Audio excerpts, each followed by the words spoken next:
Bom dia, moçada! Tudo bem com vocês? Aqui quem vos fala é o professor Eugênio Bastos, canal Geogênio, democratizando o ensino da geografia. Moçada, vamos fortalecer o canal, se inscrevam no canal, dê aquele like, compartilhe o vídeo e ajude o professor Eugênio Bastos a democratizar o ensino da geografia. Moçada, no nosso encontro de hoje, eu irei falar sobre Israel versus Irã, a última guerra. Então, eu acho que é de ciência de todos vocês que as tensões envolvendo Israel e Irã aumentaram muito nos últimos meses, razão pela qual existe uma iminente guerra entre os dois países. Mas o aumento das tensões entre o Irã e Israel, na verdade, é fruto de um conjunto de acontecimentos que, ao longo dos últimos anos, foram se acumulando, e é bem verdade que o governo do Irã, já há algum tempo, tem ameaçado o governo de Israel, tem alertado o governo de Israel sobre a possibilidade de promover ataques contra o território israelense. E sabemos também que ao longo de 2024, o Irã já atacou Israel por 2 vezes, no dia 13 de abril de 2024, quando cerca de 800 mísseis e drones foram lançados contra Israel, e agora, mais recentemente, quando no dia 1º de outubro de 2024, o Irã lançou cerca de 180 mísseis contra o território israelense. Então, por que está havendo o aumento das tensões entre esses dois países e quais seriam as consequências de um eventual conflito aberto entre Irã e Israel? Então, a ideia dessa aula é trabalhar dentro desse contexto, analisando alguns fatos que ao longo dos anos tem contribuído para o aumento das tensões entre os dois países e também falarmos do porquê do barril de pólvora que se encontra no Oriente Médio, aceso nesse exato momento, está bem prestes a explodir. Espero que vocês gostem desse encontro. Havendo qualquer dúvida, deixe a sua pergunta na parte dos comentários, que eu terei o máximo prazer de respondê-la. Então, aqui nós temos 2 imagens que representam os 2 personagens mais importantes dentro do contexto do conflito entre Irã e Israel. Aqui à esquerda, o Ayatollah Khamenei, que é o líder supremo religioso do Irã. E aqui nós temos Benjamin Netanyahu, primeiro-ministro em exercício de Israel. Então, essas 2 lideranças são os principais personagens na fase atual do conflito entre Irã e Israel.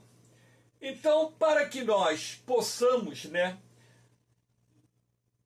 abrilhantar essa aula, esse encontro, aqui nós temos uma outra imagem simbolizando uma guerra entre Irã e Israel, as 2 bandeiras, à direita a bandeira do Irã, à esquerda a bandeira de Israel, com explosões ao fundo, simbolizando a autodestruição dos 2 países, porque eu acredito que num conflito em larga escala entre Israel e Irã, caso não venha a ser vamos dizer, apaziguado pelas grandes potências internacionais, levaria talvez à autodestruição dos dois estados, dos dois países, deixando um saldo de centenas de milhares ou até mesmo milhões de vítimas fatais. Mas, professor, por que essas tensões têm aumentado tanto entre Irã e Israel? Nós temos que lembrar um fato importante que ocorreu em 1979, quando então a Revolução Fundamentalista Islâmica derrubou o Shah Reza Pahlavi, que era o monarca que governava o Irã e era aliado dos Estados Unidos. Lembrar que em 1978, o Irã foi o primeiro país islâmico a reconhecer o Estado de Israel. Então, não havia assim, podemos dizer, tanta hostilidade entre o Irã, que é um país de população majoritariamente de origem persa, e Israel, que é um país de população predominantemente judaica. E sendo assim, o Irã, por ter sido o primeiro país islâmico a reconhecer o Estado de Israel, pensava-se que as relações entre os dois países ficariam estreitas, mais próximas, enfim. Mas ocorreu um revés nesse processo, quando em 1979 os fundamentalistas islâmicos tomaram o poder no Irã. O monarca Shah Reza Pahlavi foi para o exílio com a sua família e também muita gente deixou o Irã naquela época. E sendo assim, a partir daquele momento, o Irã se declara inimigo do Estado de Israel. Então, a origem do problema foi exatamente a Revolução Fundamentalista Islâmica, mas existe um histórico de acontecimentos de 1979 para cá que contribuíram para que as animosidades entre Israel e Irã aumentassem a ponto de estarmos à beira de uma guerra de grandes proporções no Oriente Médio. Então, aqui nós temos o Irã e o eixo da resistência. Esse eixo da resistência criado pelo Irã tem por objetivo confrontar os Estados Unidos e seus interesses no Oriente Médio, assim como a Inglaterra, assim como Israel, enfim, criando uma área de influência iraniana que tem por objetivo principal não só destruir o Estado de Israel, assim como também manter o Oriente Médio na sua área de influência política, econômica e militar. Lembrando que o Irã emergiu como uma potência militar regional e que, portanto, hoje é uma das principais potências militares do Oriente Médio e que o fortalecimento da capacidade bélica do Irã constitui uma ameaça a Israel. Perdão, um espirrinho. Aqui nós temos o mapa, cujo objetivo é mostrar a vocês o eixo da resistência, os países que compõem o eixo da resistência. Aqui nós temos o Irã, potência regional em ascensão no Oriente Médio, não só militar, mas também economicamente. Aqui no Iraque, país de população predominantemente xiita, assim como o Irã, nós temos as forças de mobilização popular, que inclusive reúne alguns grupos extremistas que pregam a destruição de Israel e também a destruição dos Estados Unidos e seus aliados ocidentais. Aqui na República do Iêmen nós temos os Houthis, que são armados pelo Irã. Os militares Houthis são treinados por membros da Guarda Revolucionária Iraniana, assim como os membros das Forças de Mobilização Popular do Iraque recebem treinamento e armas procedentes do Irã. A Síria, um dos principais aliados do Irã no Oriente Médio, recebe armas do Irã. Na Síria, atualmente existem membros da Guarda Revolucionária Iraniana, inclusive o Irã, com projetos em andamento de construção de fábricas de armas na Síria e também construção de bases militares em território sírio, justamente um país que faz fronteira com Israel e facilitaria uma ação militar do Irã contra Israel em caso de guerra. Aqui nós temos o Líbano com o Hezbollah, Partido de Deus, uma força paramilitar composta por aproximadamente 100 mil combatentes, que também recebe treinamento militar da Guarda Revolucionária Iraniana e também recebe armamentos procedentes do Irã. Aqui na faixa de Gaza nós temos o Hamas, Resistência Islâmica. Nesse mapa não cita a Jihad Islâmica, que são dois grupos paramilitares que também têm recebido armas do Irã e treinamento militar do Irã. E, consequentemente, aqui você tem Israel.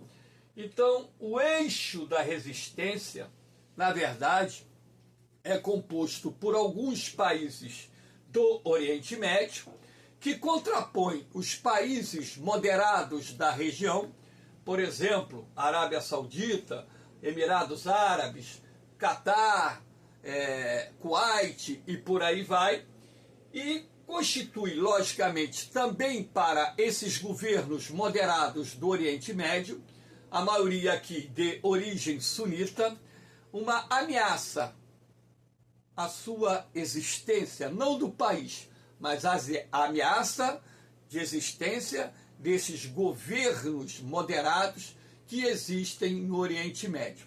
E sendo assim, isso gera um ponto de preocupação de grande relevância, não só para Israel, mas também para os Estados Unidos, que tem várias bases militares em países da região, porque vê no Irã uma ameaça aos interesses políticos, econômicos e militares dos Estados Unidos nessa região.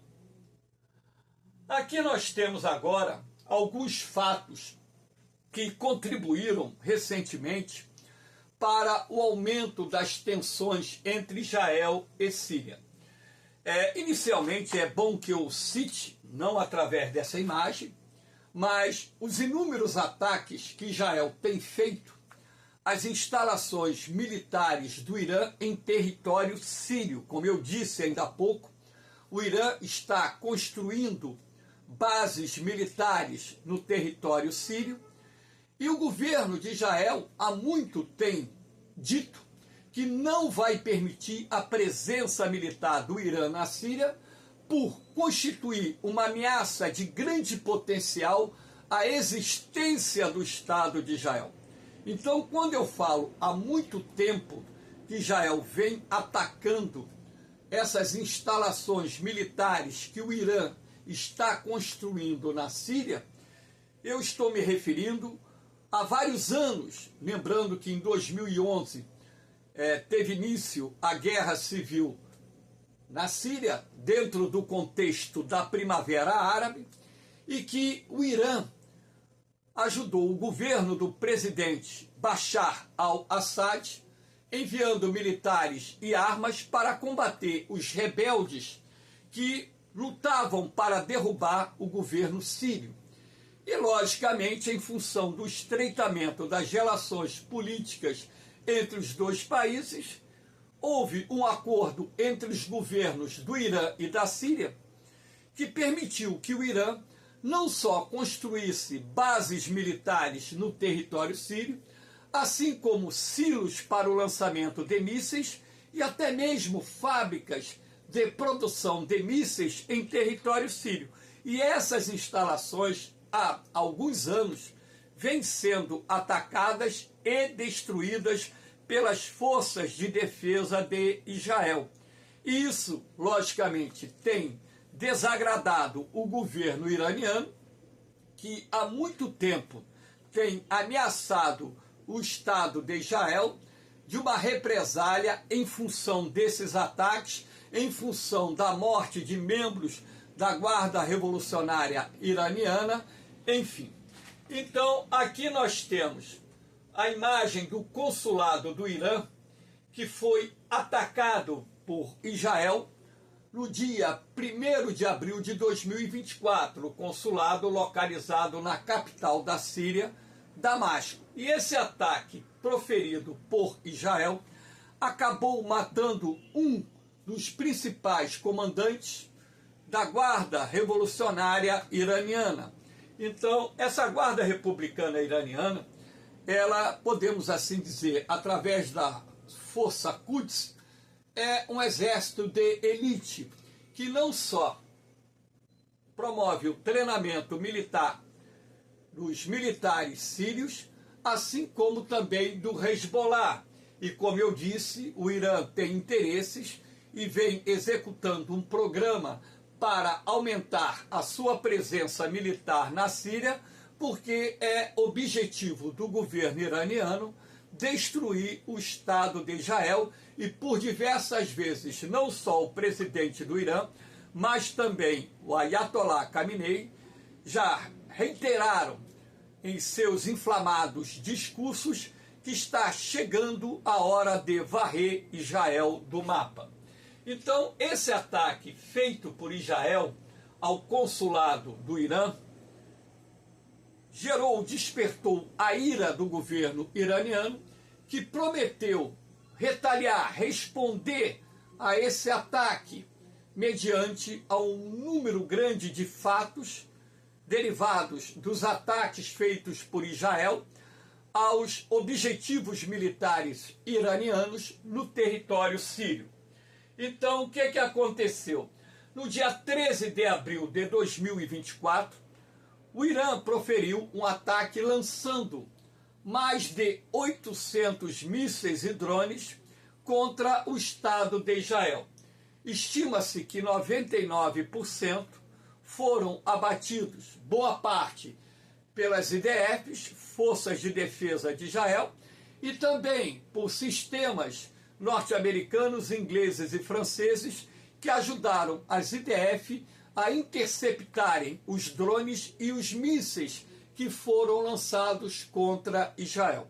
Então, podemos assim dizer que essa resposta do Irã não causou danos severos ao Estado de Israel, podemos até dizer que foi um fracasso, mas que, na verdade, chamou a atenção da quantidade de mísseis e drones que foram lançados simultaneamente contra Israel, o que poderia promover a saturação do sistema de defesa aérea de Israel e alguns desses mísseis e drones atingirem instalações militares, infraestrutura, como, por exemplo, usinas nucleares de Israel, instalações nucleares de Israel, melhor dizendo, enfim, fábricas de armamentos e etc. Mas essa resposta do Irã a Israel não inibiu as ações de Israel de continuar exercendo o seu direito de autodefesa. Lembrando que, no dia 7 de outubro de 2023, o Hamas e a Jihad Islâmica atacaram Israel, deixando um saldo de mais de 1.200 mortos. E o governo do primeiro-ministro Benjamin Netanyahu prometeu destruir o Hamas e a Jihad Islâmica, dando início à invasão à faixa de Gaza. inicialmente através de ataques aéreos, depois ataques em terra, invasão por terra, para destruir a capacidade militar do Hamas e da Jihad Islâmica, dois grupos extremistas islâmicos que pregam a destruição do Estado de Israel, e, como prometeu o primeiro-ministro de Israel, eliminar os dirigentes dessas duas organizações terroristas.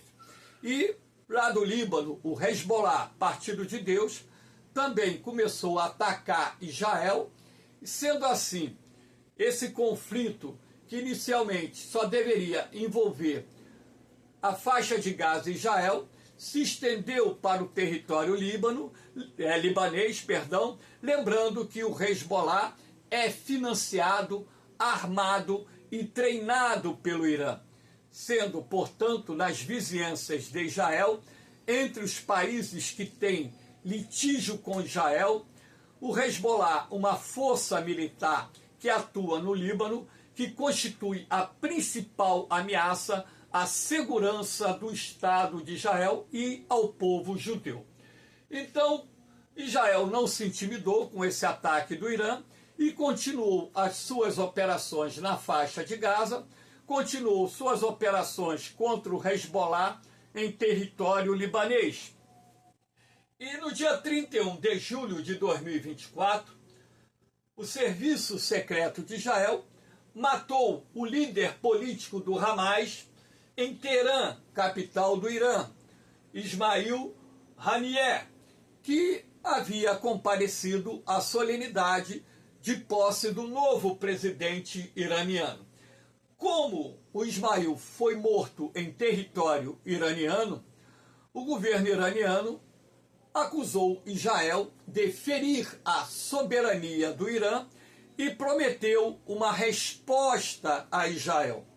Então, sabíamos que mais cedo ou mais tarde o Irã iria promover um novo ataque ao Estado de Israel.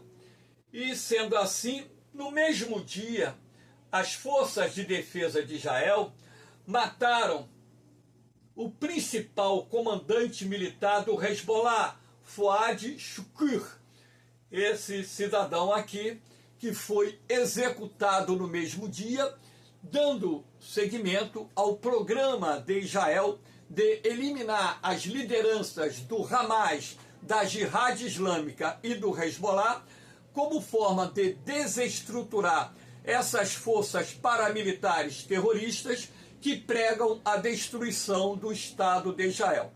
Então, como o Hezbollah é um aliado de primeira grandeza do Irã, que atua no Líbano, país que também faz fronteira com Israel, consequentemente, isso também ajudou a despertar a ira do governo iraniano, que mais uma vez reiterou que iria atacar Israel e que esses assassinatos não ficariam impunes. Para agravar a situação, o que nós tivemos? No dia 27 de setembro, Israel mata o líder do Hezbollah, Hassan Nasrallah.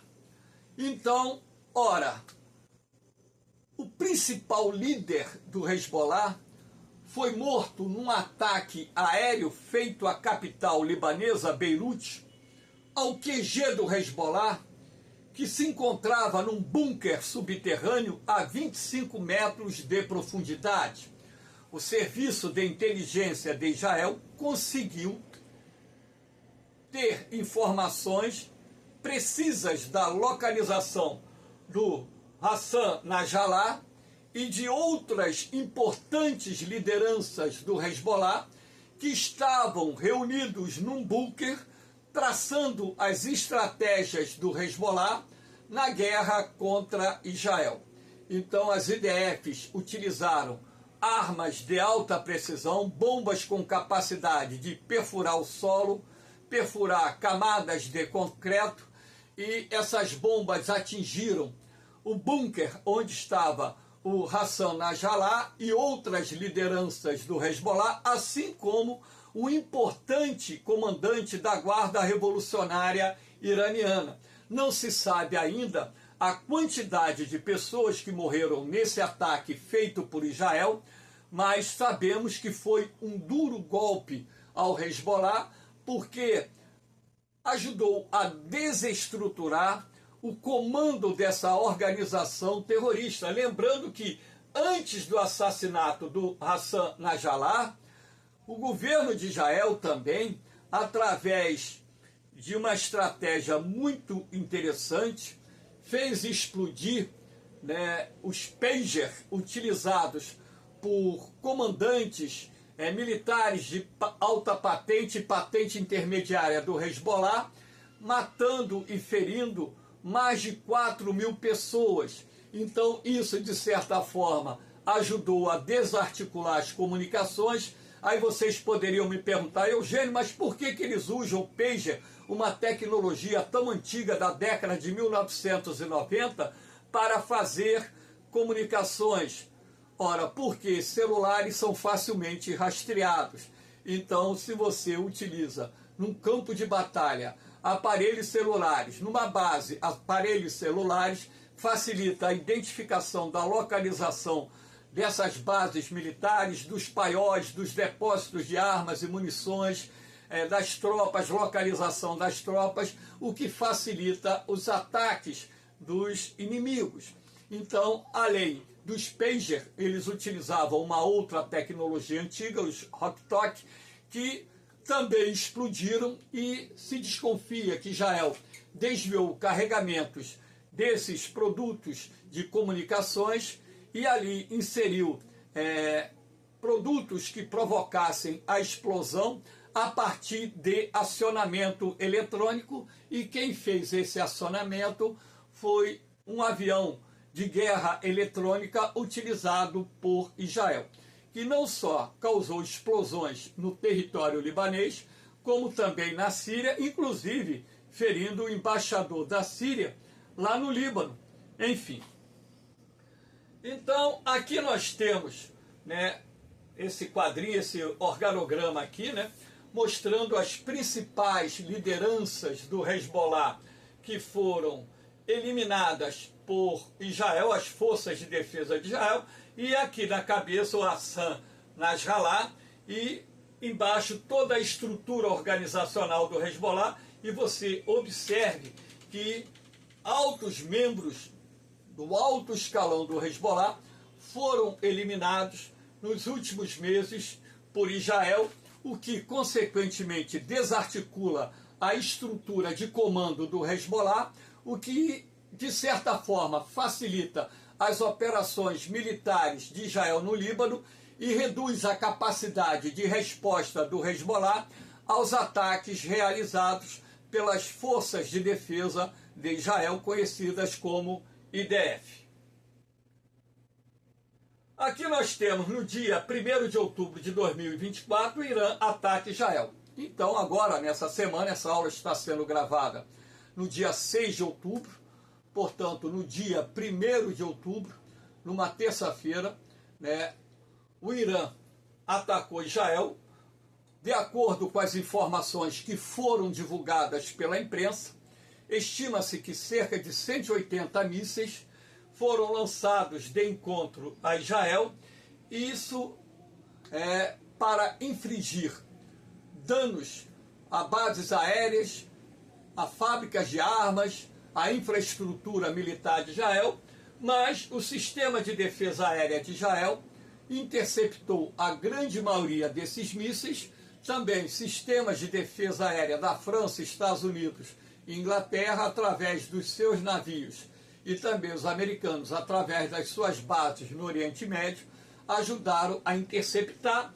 Mas tivemos alguns pontos do território de Israel que foram atingidos sem causar assim, muito prejuízo, apenas ferimentos leves em alguns judeus, e a única morte registrada foi de um palestino na Cisjordânia, vítima de um fragmento de um míssil iraniano.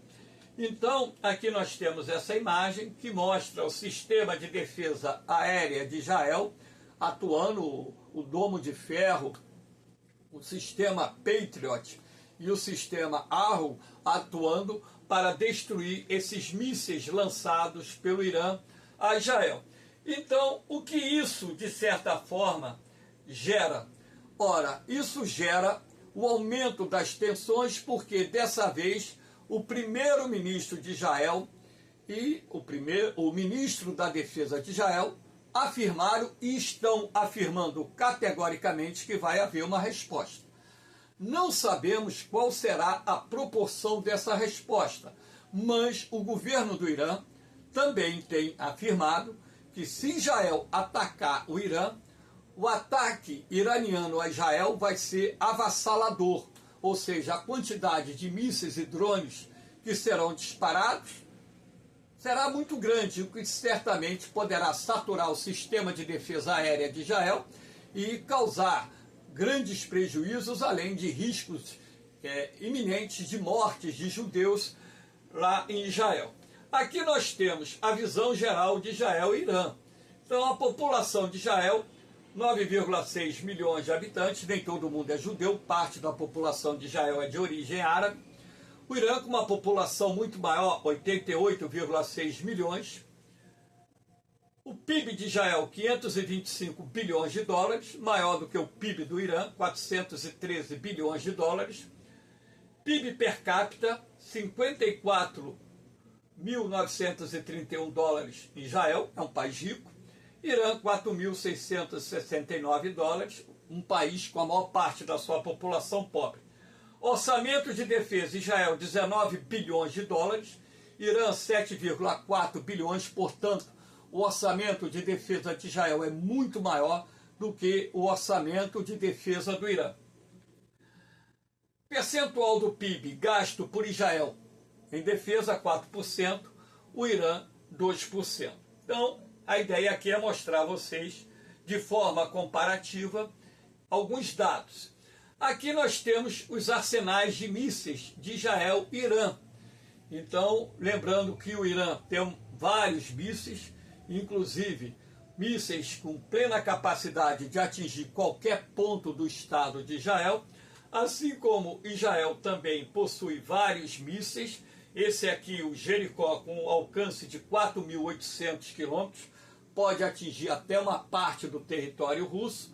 Portanto, eu acredito que numa guerra entre os dois países, boa parte dessa guerra seria feita através do lançamento de mísseis, porque Irã e Israel estão muito distantes um do outro. Então, uma guerra por vias terrestres, o Irã teria que enviar suas tropas via Iraque, a partir do Iraque para a Síria, e a partir da Síria atacar o Estado de Israel. Só que para fazer isso, existe uma logística de guerra muito complexa. Então, os comboios militares teriam que viajar milhares de quilômetros, passando por áreas próximas às bases militares dos Estados Unidos na região, inclusive da Jordânia, inclusive no Iraque.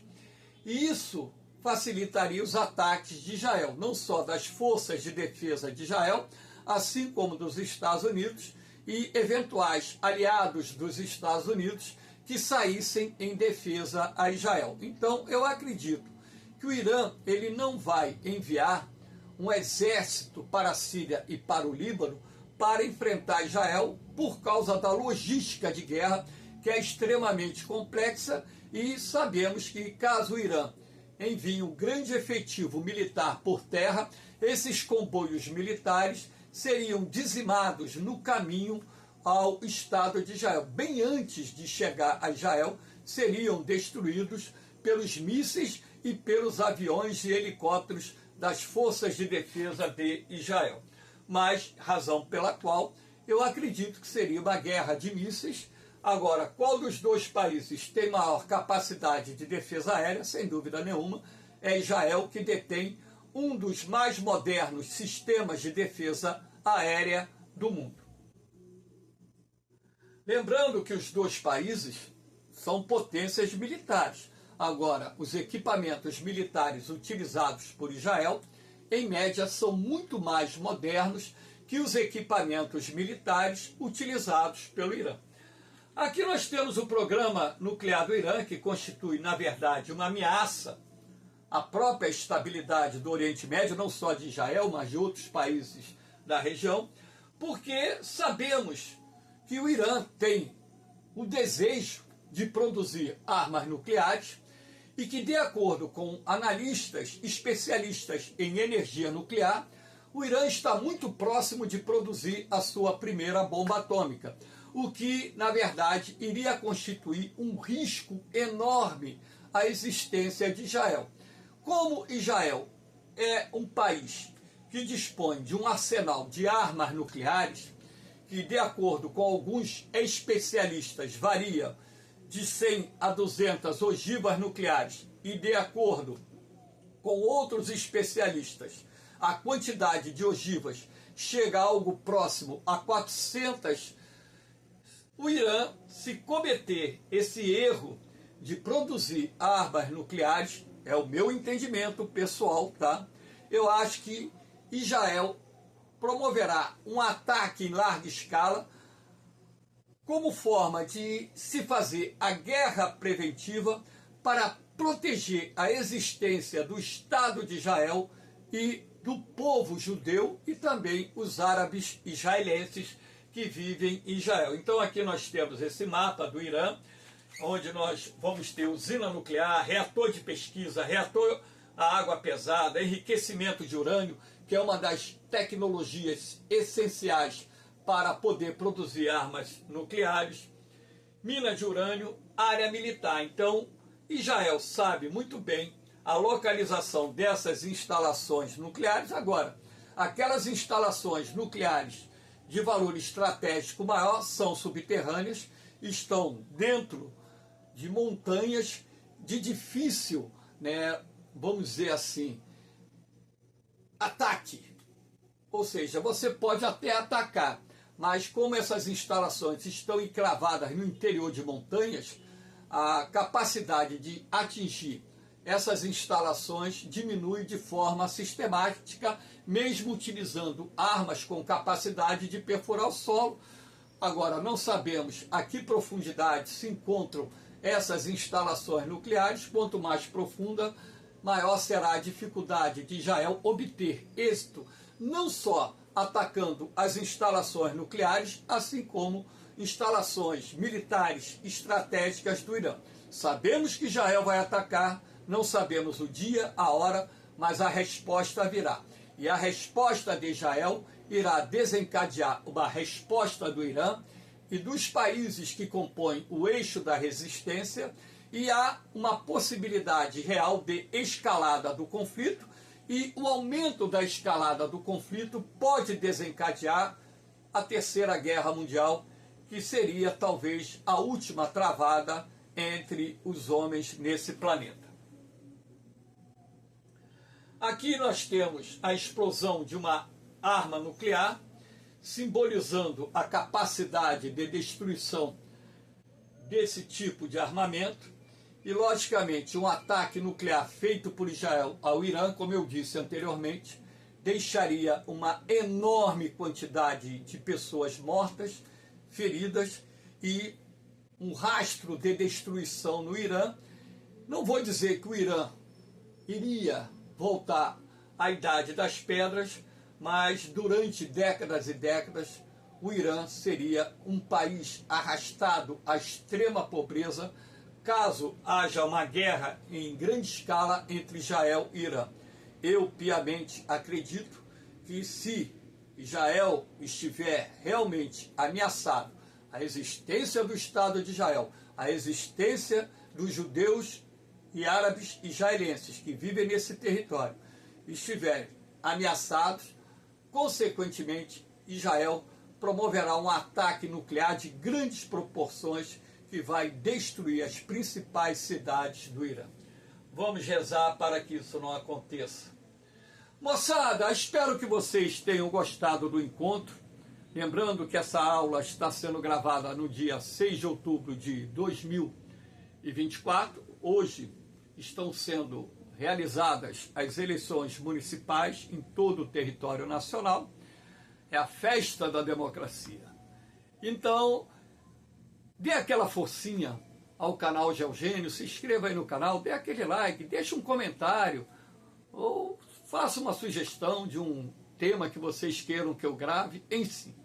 Então, moçada, no mais, um bom domingo, uma boa semana para vocês, um beijão no coração de todos vocês, um forte abraço, fiquem com Deus, eu vou, mas eu volto, hein? Fui!